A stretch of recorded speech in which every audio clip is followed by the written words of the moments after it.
Believe it or not, it is February and it's time for a reset. So I've started trying to do a monthly reset video at the beginning of every month, and it's just kind of an experiment to see how it does, how you guys like it, if it resonates with you, and if you find it helpful. So in January, we talked about a lot of things. I kind of talked about some of my goals, some financial things, some planning things.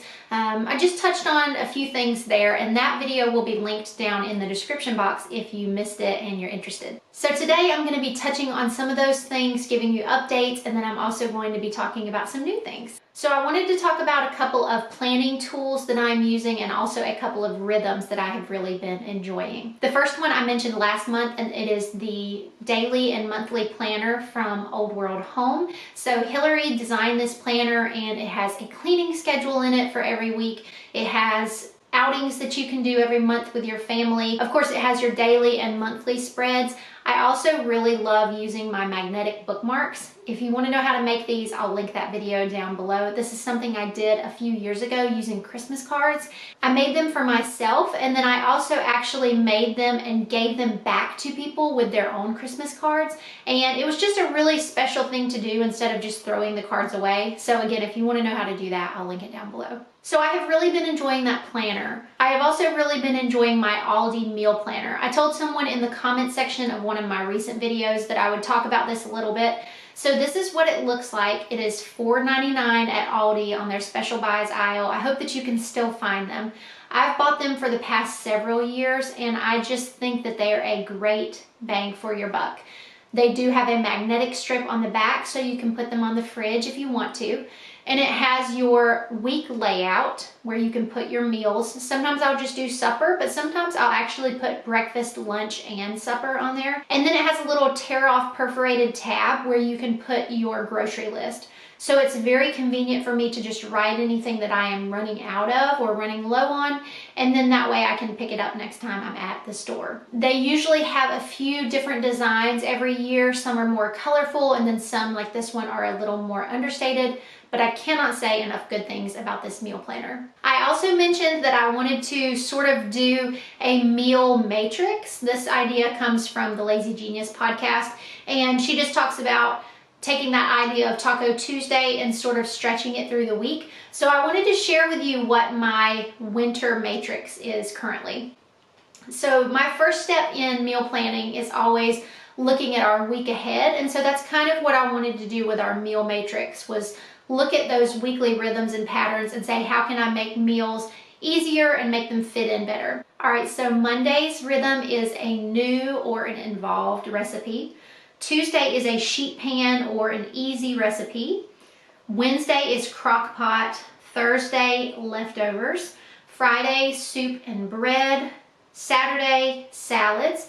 And Sunday, sandwich or whatever. So let me elaborate on those just a little bit. The nights where there are easier things are nights where we have things where we're out of the house or needing to kind of do things a little bit quicker and less thought.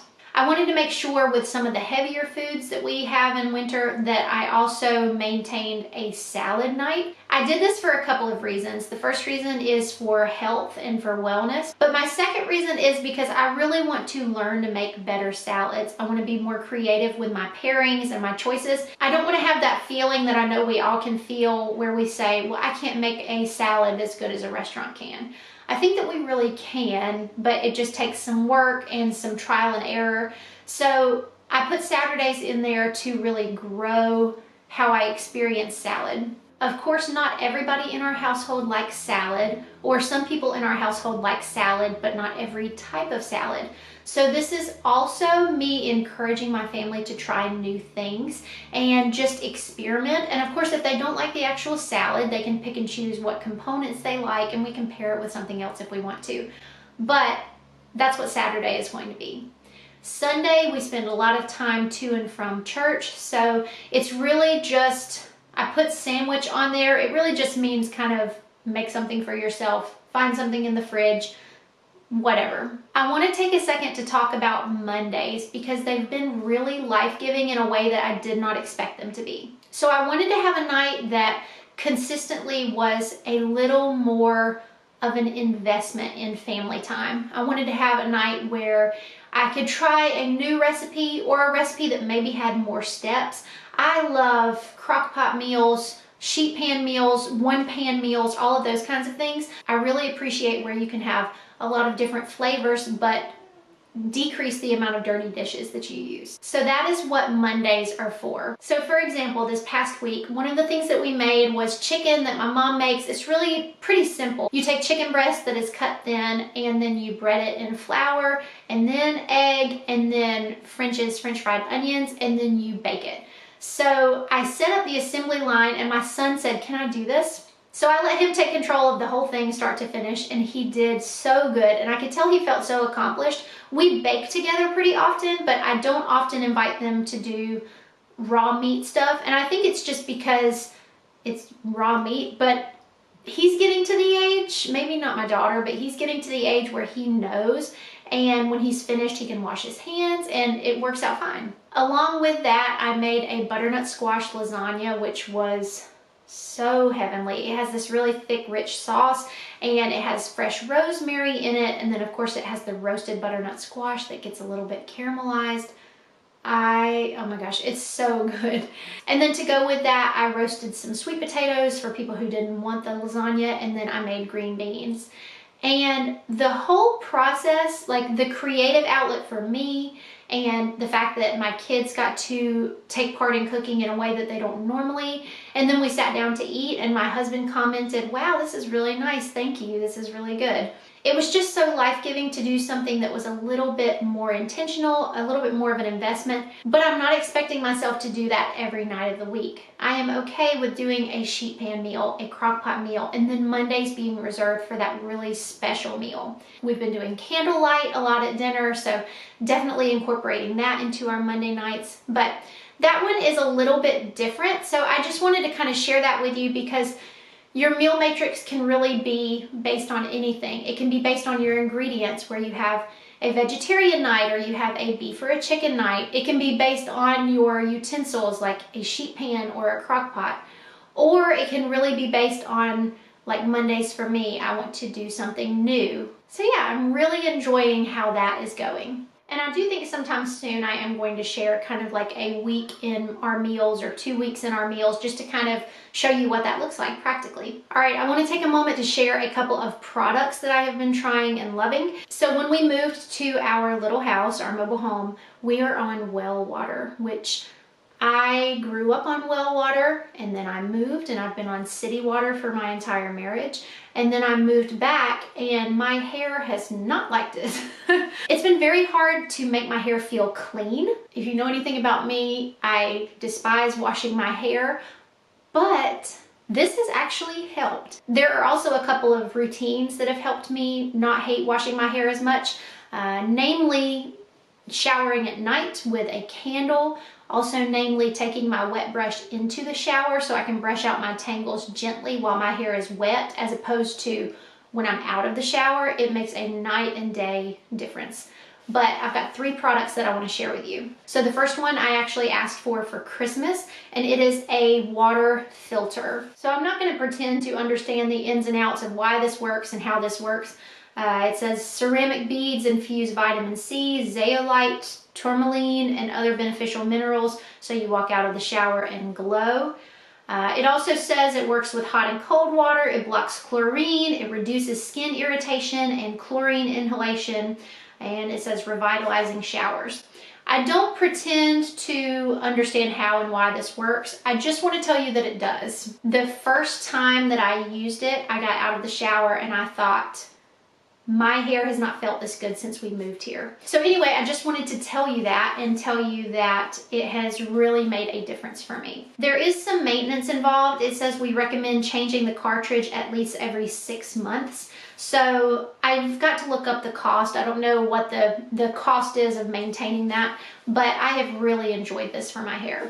The other 2 things are also hair products. The first one goes right along with helping my hair stay clean. So I use a clarifying shampoo every other wash, and on the times where I'm not using the clarifying shampoo, I found that even with the filter, it still wasn't helping my hair to feel clean. I use a purple shampoo and conditioner to help with my blonde hair, and I think that the purple shampoo is really good at helping my color look fresh. I don't think it's so great at just purely cleaning my scalp. And so my hairstylist recommended this. It is by the brand VERB, and it is called a scalp exfoliator. So it was really kind of something that I'd never heard of before, but it has this little tip, almost like a tube of glue. And on the days when I'm not going to use that clarifying shampoo, I just part my hair, and I'm not going to do it because I don't want to actually accidentally get it in my hair.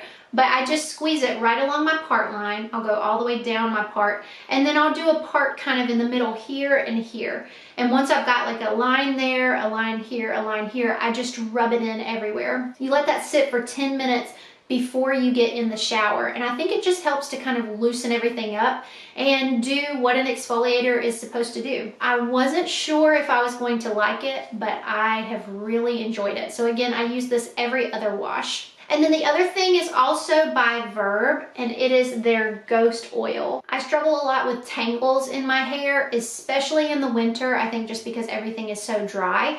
And this can be used on your wet or dry hair. You only use a small amount and just rub it in your hands and put it on your ends. I have not noticed it making my hair any more greasy than it normally is, but it just helps to kind of replenish those ends and give some moisture back to them. And I have noticed that it helps with the tangles a tiny bit. On that note, I have an Amazon storefront now. So this is something that I had kind of wanted to have for a while, and you guys have really helped to grow my channel, and now I've got a little storefront over on Amazon. So I will never put anything over there just to kind of gain commission. Anything that I have in my storefront will be something that I have bought with my own money, that I have tried and loved. So I will make sure to put all three of those over in my Amazon store. I'll have a little beauty area, and those will be there. Okay, books. So I'm really working on being a reader and reading for fun. I think I grew up reading for school. I think I grew up, you know, I was a smart kid, and I grew up reading for AR points, and there was always an incentive. And then I got beyond school, and it was kind of like, what's the incentive for reading? And I'm really working to enjoy reading and find the things that I want to read. So I am nearly finished with Habits of the Household. I will put a picture of it here. And I cannot say enough good things about this book. I think I have maybe 3 chapters left, so I can't give a full synopsis of it because I haven't technically finished it. But what I will say is, I think whatever stage you are in your life, especially if you are looking to improve some of your habits and some of your rhythms, this goes through the entire day. So it starts out with waking, and then it goes into meal times and discipline as discipleship, and then it goes into I'm trying to remember all of them. It's got marriage as one, and it's got work as one, play as one, and then I think it has communication or conversation, and then finally it ends with bedtime. And I borrowed this book from a friend. They loaned it to me, and it's good enough that I want to add it to my permanent collection. I want Brandon to read it. It's so good. I wanted to share with you just one little part of the work chapter. So it talks about a lot of different applications of work, but it talks about showing our kids that work is good and that we're actually intended to work and we're supposed to find joy in our work. And then it also talks about bringing our kids alongside us and working with us, which can sometimes slow us down, and we don't always want to say yes to that. But this is what he says. What if the goal of work is not to get it done as fast as possible? What if work is far more spiritual than that? What if work is more about making us like God? What if it's about service? So anyway, I hope you can tell that there's just a lot of wisdom here. It is just a really richly written book. So yes, I've been enjoying that. Now, a note on what I want to read next. In the fall, I started reading Harry Potter. I finished The Sorcerer's Stone, loved it. And I kind of took a break from that because it was Christmas season and I was vlogging, and it felt like, I don't know, it didn't feel like Christmassy to be reading Harry Potter at Christmas. So I haven't decided. I'm either going to go back to that, or I thrifted a couple books. Let me show them to you. All right, so these are the 2 that I thrifted. One of them is fiction and one of them is more like a Christian help book. So this one is Under the Tuscan Sun. It's by Frances Mays. It says it's a New York Times #1 bestseller, and it's about Italy, and I don't know, it just looked interesting to me. And then this one is by Anne Voskamp. It's called 1000 Gifts. And I thought at first that it was a devotional, but I really think it's more of just a book. But it says, wake up to 1,000 blessings. 1,000 gifts beckons you to leave the parched ground of pride, fear, and white-knuckle control and abandon yourself to the God who overflows your cup. So anyway, I think that for right now, I need to stick with one book at a time. I am just getting started on this journey, and I kind of think that I want to go with fiction since I've been reading sort of a self-help type of book for a while. So I think I'm either going to start on this one or I'm going to read the second book in the Harry Potter series. But if anybody has read either of these, just let me know in the comments. I'm really so new to reading for fun and pleasure that I don't actually know what my preferred genres are. I know books that I have liked, but I've yet to encounter books where I think, oh, that is absolutely not my genre. You know, I've read some books that are more like romance, that are not, you know, spicy romance, but just romance, and I've enjoyed those. I've also enjoyed adventure type books, and I've also enjoyed historical fiction. So I don't know what my area of focus is, and I guess I can have multiple. I guess I don't have to be just a one genre person. In January, I mentioned that I had written down 25 goals and then had kind of boiled those down to 5 categories. One of my goals was to develop a mantra or a poem, something that I can repeat to myself whenever I am kind of struggling. So it's probably too personal and I probably shouldn't share it, but I'm gonna share it anyway. So my things that I struggle with are thinking that people are mad at me when most of the time they're not, or whenever I have dropped the ball and I've forgotten something and I just feel like, oh my gosh, how could I forget that? Like when I didn't read my daughter's preschool calendar and she missed out on show and tell, or when I didn't pay something on time, or, you know, just little things like that. I really struggle with those areas. So I wrote down the individual truths that I wanted this mantra or this poem to kind of encompass, and I wrote a little poem. So it is very 5th grade poetry. It is not advanced poetry at all, but that was kind of the point. I wanted it to be something that I could easily remember. And so in these moments when I start to spiral and not being very kind to myself, I can repeat it. So the only reason that I'm sharing this is because maybe it will be helpful to somebody else. All right, so it goes like this. Today is a gift, like all the others. My time I cannot waste on what someone might think of me or feel toward my mistakes. I am human after all, and life is always busy. If I forget or drop the ball, I'll not get in a tizzy. Conviction differs greatly than my bent toward guilt or shame. I offer others grace as I so greatly need the same. Progress, not perfection, will ever be my goal as Christ continues day by day to sanctify my soul.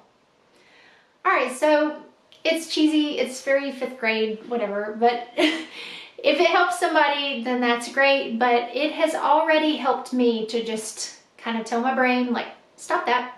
It's not fruitful. It's not a good thought. You know, just don't go down that path. You're good. So the last thing that I wanted to end on was just, I've been talking about my Project 333 and my winter capsule, and that is coming, but it has just been cold here. We have not gotten any snow, and I still would like to have some, but it has been so bitterly cold that, like, I don't want my ankles showing. I want to wear lots of layers. And I thought to myself at one point, I don't even know if it's possible for us to get back to summer. I don't know that I even remember what that feels like, because it has just been so bitterly cold and rainy for so long. Well, then this past week, we got gifted with a few days of 70-degree weather out of nowhere. And suddenly I remembered what the warm weather felt like. So I just, you know, metaphorically, if you are going through something very cold, if you're going through something really difficult, I just wanted to share that because Summer comes, the warmth comes, you know, positive things come, but it can be really difficult to be mindful of that when it is so cold and so dreary. So those few 70-degree days just really did something for me, and they helped to remind me that it will not be this cold forever. It will not be this rainy forever. All right, well, I think that is all the sharing that I have for today. That feels like a whole lot of sharing. Thank you again. I appreciate every like, every comment, every subscription. You guys are so wonderful, and I'm just glad that you are here spending time with me. All right, you guys, thank you so much for watching, and I will be talking to you soon. Happy February.